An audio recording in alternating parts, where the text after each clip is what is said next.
صلی اللہ علیہ سیدنا و شفیعنا و کریمنا مولانا محمد وعلی آلہ بارک وسلم۔ حضرین محترم، آپ نے تفسیر کا درس سنا، اب انشاءاللہ ہم حدیث پاک چند منٹ باقی ہوں میں عرض کر دیتا ہوں۔ تاجدار کائنات کی حدیث پاک سننا یہ بھی بڑی سعادت کی بات ہے۔ خدا کی قسم ہم اپنی قسمت پر ناز کریں، ہمیں اللہ کا کلام سننے کی بھی سعادت مل رہی ہے، مصطفیٰ کا کلام سننے کی بھی سعادت مل رہی ہے۔ مقدر والوں کی بات ہے پیارے، مقدر والوں کی، اللہ ہمیں استقامت نصیب فرمائے۔ جا کے باہر دیکھیں کتنے لوگ بیٹھے ہوں گے، گناہ کے کام میں لگے ہوں گے، یار برائیاں کر رہے ہیں، حرام کام کر رہے ہیں، نافرمانی کر رہے ہیں۔ کیا یہ رب کا فضل نہیں ہم پر؟ اللہ نے ان تمام برائیوں سے بچا کر اپنے گھر میں بٹھا دیا، اپنا اور اپنے محبوب کا کلام سننے کی توفیق دی۔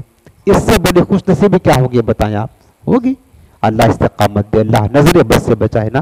اب ہم نے کلام خدا سنا، اب ہم کلام مصطفیٰ سنیں گے، حضور السلام کی کلام، وہ مبارک کلام جو تاجدار کائنات کی مبارک زبان سے پھول بن کر کے نکلے ہیں، وہ سننے کی سعادت حاصل کرتے ہیں۔ یہ حدیث پاک جو ہے ریاض الصالحین کی ہے، حضرت ابو ہریرہ رضی اللہ عنہ روایت کرتے ہیں، ان ابو ہریرہ رضی اللہ تعالی عنہ قال قال رسول اللہ صلی اللہ علیہ وسلم ان اللہ لا ينظر الى اجسامکم ولا الى صورکم ولكن ينظر الى قلوبکم وفی روایت الى نیاتکم۔ اس کا معنی یہ ہے کہ حضرت سیدنا ابو ہریرہ عبد الرحمن بن صخر رضی اللہ عنہ روایت کرتے ہیں، میرے آقا کریم علیہ السلام نے ارشاد فرمایا کہ بے شک اللہ تعالیٰ نہیں دیکھتا ہے تمہارے جسموں کو اور نہ تمہاری صورتوں کو، لیکن اللہ تعالیٰ تمہارے دلوں کو دیکھتا ہے۔ یاد رکھنا، اللہ تعالیٰ کہاں دیکھتا ہے؟ اللہ تمہارے دلوں کو دیکھتا ہے۔ بتانا یہ دیکھیں، اللہ تعالیٰ کی توجہ خاص کا جو مرکز ہے نا، وہ ہماری یہ صورت نہیں ہے، ہمارا جسم، ہمارے کپڑے، ہمارے بدن، نہ، اللہ کی توجہ کا جو مرکز اور محور ہے وہ ہمارا دل ہے، وہ ہمارا۔ اللہ رب العالمین کہیں نہیں سماتا چونکہ اللہ جگہ سے پاک ہے، لیکن بندے مومن کا دل وہ دل ہے، اللہ رب العالمین کی تجلیات وہاں بستے ہیں، اللہ کے انوار کے بصیرے وہاں ہوتے ہیں، اللہ کے تجلیات کے جلوے بندے مومن کے قلب میں ہوتے ہیں۔ یاد رکھنا، اللہ رب العالمین کہاں دیکھتا ہے؟ ہمارے دلوں کو دیکھتا ہے۔ تو لہٰذا ہمیں اس حدیث پاک میں درس کا ملا کہ ہمیں اپنے ظاہر سے زیادہ اپنے دل کو سنوارنے کی ضرورت ہے۔ اور ایک بہت اہم بات بتاؤں، یاد رکھیں گے، اہم بات، ہو سکتا کبھی نہ سنا، میں نے کئی بار بتایا ہے درس میں، ہو سکتا آپ پہلی بار سنتے ہوں۔ امام غزالی رحمۃ اللہ علیہ کا نام تو سنا ہوگا نا، بڑے عظیم صوفی بزرگ تھے، بڑے عظیم، ہم کو بہت محبت ہے ان سے، بڑی تصوف پر کتابیں لکھی۔ امام غزالی رحمۃ اللہ تعالیٰ نے ایک چھوٹی سی کتاب لکھی، رسالہ جس کو بولتے ہیں، ایھا الولد اس کا نام ہے۔ اس رسالے میں انہوں نے لکھا ہوا ہے کہ جب بندے کی روح اس کے جسم سے جدا ہو جاتی ہے نا، بندے کی روح جسم سے جدا ہو گئے تو بندہ مر گیا، تو فرماتے ہیں کہ آپ نے تو یہ بات سنا ہوگا کہ بندہ جب مر جاتا ہے، قبر میں جاتا ہے تو 3 سوال ہوتے ہیں، ہر ایک کو پتا ہے، مشہور سوال، مر ربک ما دینک ما کنت تقول فی حق ھذا الرجل۔ یہ 3 سوال ہوتا کب؟ جب بندہ قبر میں جاتا ہے تب۔ امام غزالی فرماتے ہیں ایھا الولد میں جب بندے کی روح اس کے جسم سے نکل جاتی ہے، اس وقت سے لے کر کے اس بندے کو قبر میں، چونکہ جسم تو یہی رہ جاتا ہے، جسم پر اب نہلانا، دھلانا، کفن پہنانا، جنازہ پڑھنا، یہ سب پروسیس کرنے کے بعد پھر قبر میں داخل کیا جاتا ہے، پھر روح کو ملایا جاتا ہے، پھر اس سے منکر نکیر آتے ہیں، پھر سوال ہوتا ہے، تھوڑا لمبا ٹائم جاتا ہے نا۔ امام غزالی فرماتے ہیں بندے کی روح جب جسم سے نکلتی ہے، اس وقت سے لے کر کے اس کے دفن ہونے تک اللہ رب العالمین اس بندے کی روح سے 40 سوال کرتا ہے۔ 40 کتنا؟ 40 سوال کرتا ہے۔ وہ 3 سوال کا نمبر تو بعد میں آئے گا جو قبر میں ہونا ہے، اس سے پہلے بندے کی روح سے رب کائنات 40 سوال کرتا ہے، جس میں سب سے پہلا سوال یہ ہوتا ہے، اللہ اپنے بندے کی روح سے پوچھتا ہے، میرے بندے ذرا یہ تو بتا، جو چیز میرے مخلوق کو دیکھنے کی تھی، جو چیز میری مخلوق کو, میرے بندوں کو دیکھنے کی تھی. وہ تیرا چہرہ تھا, تیرا جسم تھا, تیری صورت تھی, تیرا لباس تھا, تیرا گھر تھا, تیری دکان تھی, تیرے کاروبار تھے, تیرا ظاہر تھا جو ہم سنوارتے ہیں. اب آپ تو آج حال یہ ہے نا, اب تو لڑکیوں کی طرح لڑکے بھی جا کر کے بیوٹی پارلر میں سج کر کے باہر نکل رہے, یہ حال ہو گیا ہے. اللہ فرماتا کہ میرے بندے یہ بتا, جو چیز میرے مخلوق کو دیکھنے کی تھی, مخلوق تو ہی دیکھتی ہے نا, اس کا جسم کیسا ہے, اس کا چہرہ کیسا ہے, اس کے بال کیسے, اس کے کپڑے کیسے, گھر کیسا ہے, دکان کیسی ہے, گاڑی کیسی, یہ دیکھتے ہیں نا, جوتے چپل کیسا ہے. جو چیز میرے مخلوق کو دیکھنے کی تھی اس کو تو نے بہت سنوارا, بہت خوبصورت بنایا, بہت مزین کیا, بہت زینت دیا. میرے بندے یہ بتا, میں تیرا خالق ہوں. جو چیز مجھے دیکھنے کی تھی وہ تیرا دل تھا. مجھے دیکھنے والی چیز تو نے کتنا سنوارا ہے, کتنا بنایا ہے, کتنا پاکیزہ کیا ہے, کتنا زینت دیا ہے. یہ بتا, وہ تیرا دل تھا جو تیرے خالق کو دیکھنے کا تھا, وہ تو نے کتنا سنوارا. اور جو میرے مخلوق کو دیکھنے والی تھی چیز, اس کو تو نے بہت سنوارا. یہ سوال ہماری روح سے بھی اللہ تعالیٰ کرے گا. اب ہمیں یہ دیکھنا ہے پیارے کہ ہم زیادہ محنت کس چیز پر کرتے ہیں. اپنے دل کو سنوارنے پر جو رب دیکھتا ہے, جہاں پر اللہ کی تجلی اور جلوے اور انوار سماتے ہیں, جو رب کائنات کی توجہ کا مرکز ہوتا وہ سنوارتے ہیں, یا کہ جو لوگ دیکھتے ہیں. اور لوگوں کا حال کیا ہے, کچھ لوگ کہتے ہیں اچھا ہے, کچھ لوگ کہتے ہیں خراب ہے. لوگوں کا حال یہ ہے کہ آج اچھا کہیں گے, کل وہی خراب کہنا شروع کر دیں گے. لوگوں کا حال یہ ہے, جو چیز اللہ کی مخلوق دیکھتی ہے وہ کیا ہے, ہمارا جسم تو ہے نا یار. یہ لوگ دیکھتے ہیں نا, ہم کو سامان سجا کر کے بن سمن کر کے نکلتے ہیں. ہمارا لباس یہ ہے نا, ہمارا جسم یہ ہے نا, ہمارا گھر کیوں سجاتے ہیں اپنے گھر کو لوگوں کو دکھانے کے لیے, دکان کیوں ڈیکوریشن کرتے ہیں لوگوں کو دکھانے کے لیے. شادی بیاہ میں دیکھے کتنی نمائش حد ہو گئی نمائش کی. وہ دیکھو دلہن کا 10,000 کا جو صرف وہ میک اپ کر کے بیٹھی ہے, وہ کس کو دکھانا ہے, وہ لوگوں کو دکھانا ہے. حالانکہ لوگ نقص بھی نکالتے ہیں, کبھی بھی نکالتے ہیں, برائی بھی کرتے ہیں. وہ دیکھ کر کیا کریں گے بولو نا, بہت ہوگا 2 جملے, ہاں یار بڑا اچھا, اس کے بعد کھا کر ہاتھ پوچھ کر چل دیے, دوبارہ پوچھنے بھی نہیں جائیں گے تمہیں. یہ حال ہے کہ نہیں؟ اور وہی لوگ جا کر کے پھر برائی کریں گے, ارے وہ تو ایسا تھا, وہ تو ویسا تھا. تو مخلوق کو دیکھنے کا حال یہ ہے, اس کو ہم خوب سنوار رہے, خوب بنا رہے, ساری محنت اسی میں صرف کر رہے. مکان بنانا خوبصورت مکان ہونا چاہیے, کوئی دیکھ رہے ہاں بڑا عالی شان بنگلہ. ارے لوگوں کو دیکھنا یار, جو رب کو دیکھنا ہے, تمہارے خالق کو, یہ تو بتاؤ اس کو تم نے کیا سجایا ہے. دل اور دل جو سنورتا ہے نا, یہ ان تمام چیزوں سے نہیں, بیوٹی پارلر میں جانے سے نہیں, اچھے لباس سے نہیں. دل سنورتا ہے توبہ اخلاص کے آنسو کے پانی سے دل کو دھویا جاتا ہے, اللہ کی یاد کے جلوے بسائے جاتے ہیں, استغفار کیا جاتا ہے, اللہ کا ذکر کیا جاتا ہے, قرآن کی تلاوت یہ دل کو دھو دیتی ہے, دل کو چمکا دیتی ہے. جانتے ہو بلال حبشی کا نام سنا ہے؟ بلال حبشی, ان کی شکل کیا تھی؟ حبشی تھے, بظاہر کالے کلوٹے تھے, لیکن جانتے ہو روح بلال دیکھ کے ہونے پکار اٹھی, کتنا حسی نبی کا یہ ادنا غلام ہے. ہونے کہتے بلال, تجھ کو لوگ کالا کلوٹا کہتے ہیں, میں تو تیرا انتظار کر رہی ہوں, آ جا, تو بہت خوبصورت ہے. کیا تھا ان کے پاس؟ دل پاکیزہ تھا. جب آقا کریم معراج سے گھر آتے ہیں نا, مدینے مکے طیبہ معراج سے لوٹ کر, کہتے بلال تو کیا کام کرتا ہے یار, میں نے تو تیرے قدموں کی آہٹ جنت میں سنی تھی, تو وہاں چل رہا تھا, کیا عمل کرتا ہے؟ بلال حبشی رونے لگے, کہا آقا میرے سرکار کچھ نہیں, آپ نے تو بتایا تھا جو بندہ وضو کر لیتا ہے اور وضو کرنے کے بعد 2 رکعت نماز تحیۃ الوضو پڑھ لیتا ہے بڑا ثواب ملتا ہے. آقا جب وضو کرتا ہوں فوراً نماز پڑھ لیتا ہوں, یہی تو عمل کرتا ہوں. کہا بلال تیرے قدموں کی آہٹ میں جنت میں سن کر کے آیا ہوں. یہ بلال کون؟ بلال چہرہ کالا کلوٹا ہے, لیکن دل کتنا خوبصورت ہے یار. مصطفیٰ جس سے پیار کرتے ہیں, جنت میں جو حضور علیہ السلام کی اونٹ کی نکیل پکڑ کر کے جنت میں سرکار کو لے کر کے جائیں گے, جن کے قدموں کی آہٹ جنت میں سنی جا رہی ہے. جس میں کچھ بھی نہ تھا, اور ان کی صورت کوئی خوبصورت بظاہر نہ تھی, لیکن دل پاکیزہ تھا نا, اللہ کی بارگاہ میں مقبول ہو گئے, اللہ کے رسول کی بارگاہ میں مقبول ہو گئے. کہنا یہی چاہتے ہیں کہ پیارے, جو میرے آقا نے فرمایا ہے کہ لوگوں اپنے جسموں کو مت سنوارو, اپنے جسموں کو نہ سنوارو، اپنی صورتوں کو نہ بناؤ، دل بناؤ دل. اگر اللہ نے پاس کر دیا تو دنیا میں بھی کامیاب ہو جاؤ گے، آخرت میں بھی کامیاب ہو جاؤ گے. دیکھو نا بزرگوں کو، اولیاء اللہ کو، صدیاں گزر گئی، مزاروں میں ہیں، کبھی دیکھا بھی نہیں ہے، تب بھی سب کچھ خرچ کر کے دکان وکان بند کر کے بھاگ جاتے ہیں، پہنچ جاتے غریب نواز سرکار کی بستی میں. دیکھا بھی نہیں ہے، دیکھا بھی نہیں ہے. ان کے لباس کیا تھے؟ دیوبند لگے ہوئے کپڑے تھے. بیٹھنے کے لیے کیا تھے؟ جھوپڑی تھی، ٹوٹی ہوئی چٹائی تھی. کوئی محل تو نہ تھا، بظاہر جسم کوئی خوبصورت نہ تھا، سنوارا نہ تھا، دل سنوار لیا تھا. کیا ہو گیا پھر؟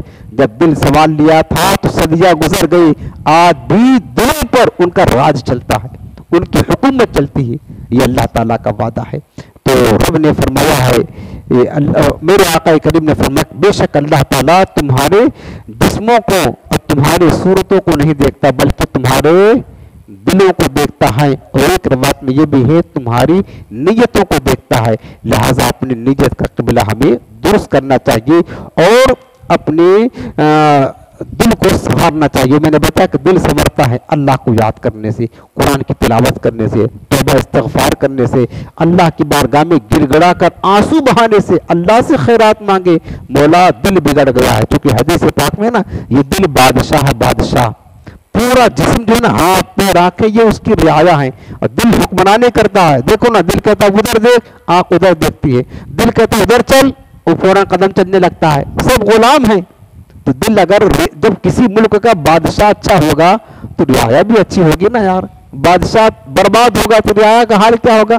وہ بھی عیاشی بنیں گے. جیسے کہ ہمارے یہاں کا حال دیکھ لیا. تو دل اگر سنور گیا تو پوری کائنات، جسم کی کائنات سب سنور جائے گی. لیکن دل بگڑ گیا تو پھر سب بگڑ جاتا ہے. لہٰذا ہمیں اپنے دل کو سنوارنے کی بہت زیادہ ضرورت ہے. اس کے بعد اگلی حدیث پاک اس کی تفسیر سے بہت ہے. اگلی حدیث پاک ایک اور سن لے. یہ ہے نیت کا بیان چل رہا حدیث پاک میں. حضرت ابو موسیٰ اشعری رضی اللہ عنہ سے روایت ہے، قال سئل رسول اللہ صلی اللہ علیہ وسلم عن الرجل يقاتل شجاعة ويقاتل حمية ويقاتل رياء أجد ذلك في سبيل اللہ.